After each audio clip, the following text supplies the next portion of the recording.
जय हिंद दोस्तों। पिछली कक्षा में हमने पदार्थों का वर्गीकरण भौतिक अवस्था के आधार पर किया था, जो कि रासायनिक अवस्था से महत्वपूर्ण नहीं है। उस वीडियो पे आप लोगों ने काफी अच्छा रिस्पांस दिया, जिसके कारण मुझे ये वीडियो लेकर आनी पड़ रही है। आज हम पदार्थों का वर्गीकरण रासायनिक अवस्था के आधार पर करेंगे और मैं आप लोगों से ये कहना चाहूंगा कि पदार्थों का वर्गीकरण रासायनिक अवस्था के आधार पर काफी इंपॉर्टेंट हो जाता है हायर स्टडी के मुकाबले में। तो ये टॉपिक आपके लिए काफी जरूरी होने वाला है, इसीलिए इसे आप लोग ध्यान से देखिए। रासायनिक अवस्था के आधार पर पदार्थों को 3 भागों में बांटा गया है: तत्व, यौगिक और मिश्रण। जो तत्व और यौगिक होते हैं, ये दोनों शुद्ध पदार्थ की श्रेणी में आते हैं, और ये जो मिश्रण होता है इसे हम अशुद्ध पदार्थ की श्रेणी में रखते हैं। इसका कारण क्या है आगे जानेंगे, लेकिन उससे पहले जानते हैं कि ये तत्व क्या होता है। तो दोस्तों, एक ही प्रकार के परमाणुओं से बने पदार्थ को क्या कहते हैं? तत्व कहते हैं। अभी तक कुल 118 तत्व ज्ञात हुए हैं, जिससे 3 भागों में बांटा गया है: धातु, अधातु और उपधातु।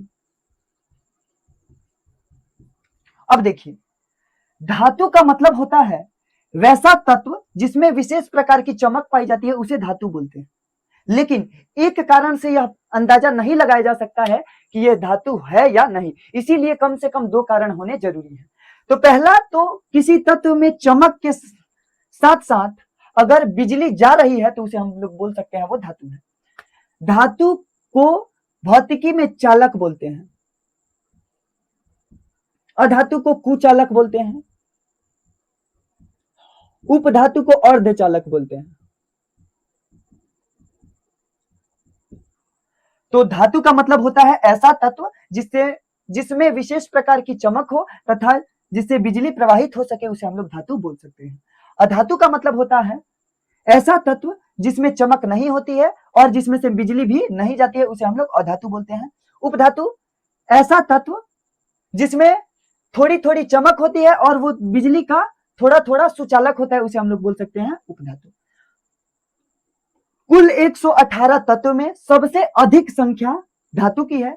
धातु की संख्या 85 से 90 के बीच है। हालांकि कुछ किताबों में मेंशन किया हुआ होता है, लेकिन ये कंफर्म नहीं है। दूसरा, अधातु की संख्या 12 से 18 है और उपधातु की संख्या 6 से 8। अब चलिए हम देखते हैं कि ये यौगिक क्या होता है।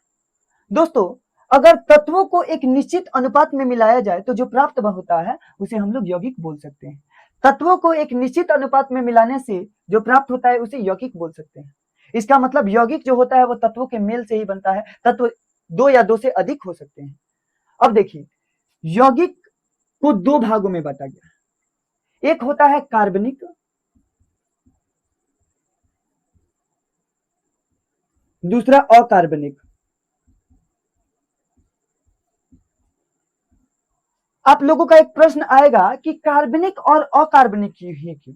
तो इसका एक बहुत ही सिंपल सा रीजन है। रीजन यह है कि अगर दुनिया की किसी भी वस्तु को अगर हम जलाते हैं तो उसमें से धुआं निकलेगा, शायद उस धुएं का रंग काला ही होगा। इसीलिए कार्बनिक और अकार्बनिक भागों में यौगिक को बांटा गया, जिसे हम लोग हायर स्टडीज में ऑर्गेनिक और इनऑर्गेनिक के नाम से जानते हैं। और आपको ये पता लग ही गया होगा कि ऑर्गेनिक और इनऑर्गेनिक कितना जरूरी होता है।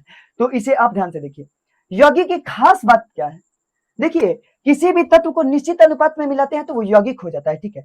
यौगिक का कुछ ना कुछ फॉर्मूला होता है। जैसे सोडियम और क्लोरीन को मिला देता हूं तो बन जाता है सोडियम क्लोराइड। ये एक यौगिक है, यौगिक का फॉर्मूला है। और इसका फॉर्मूला है तो एक फायदा होता है फॉर्मूला होने से। अगर किसी भी चीज का फॉर्मूला है तो हम उसे बना सकते हैं। अब मैं आपसे बताता हूं, क्या खून का फॉर्मूला है? कमेंट में जरूर बताइएगा, मैं बताता हूं। देखिए, अगर खून का फॉर्मूला होता तो हमें खून किसी को देने की जरूरत नहीं पड़ती। हमारे वैज्ञानिक उस खून को बना देते और कहते लो फाक लो, फाक लो खून, फाक लो। समझ रहे हो? खून का फॉर्मूला नहीं है। क्यों नहीं है? क्योंकि वो यौगिक नहीं है। तो यौगिक वही होगा जिसका कुछ फॉर्मूला होगा। और यौगिक की खास बात यह होगी कि यौगिक को हम बना सकते हैं। यौगिक को कितने भागों में बांटा गया? 2, कार्बनिक और अकार्बनिक। कार्बनिक जिसमें कार्बन होगा, अकार्बनिक जिसमें कार्बन नहीं होगा। जैसे मैं बोलता हूं H2O, इसमें कार्बन नहीं है तो ये कौन सा हो जाएगा? अकार्बनिक। मैं एक लेता हूं C6H12O6 ग्लूकोज ले लेता हूं, इसमें कार्बन है, इसका मतलब ये कौन सा यौगिक होगा? कार्बनिक। अगर कार्बन है तो कार्बनिक, कार्बन नहीं है तो अकार्बनिक। ये बात आपको समझ में आई होगी। अब आते हैं मिश्रण पे। मिश्रण क्या होता है? अगर किसी भी पदार्थ को इस प्रकार मिलाया जाए कि उसका जो अनुपात है वो निश्चित नहीं हो, अनुपात निश्चित नहीं होगा, तो उसे हम लोग मिश्रण बोल सकते हैं। जैसे नमक में पानी को मिला दिया, जैसे नमक में चीनी को मिला दिया, ये सभी मिश्रण होंगे। अब मिश्रण को दो भागों में बांटा गया, एक होता है समांगी और दूसरा होता है विसमांगी।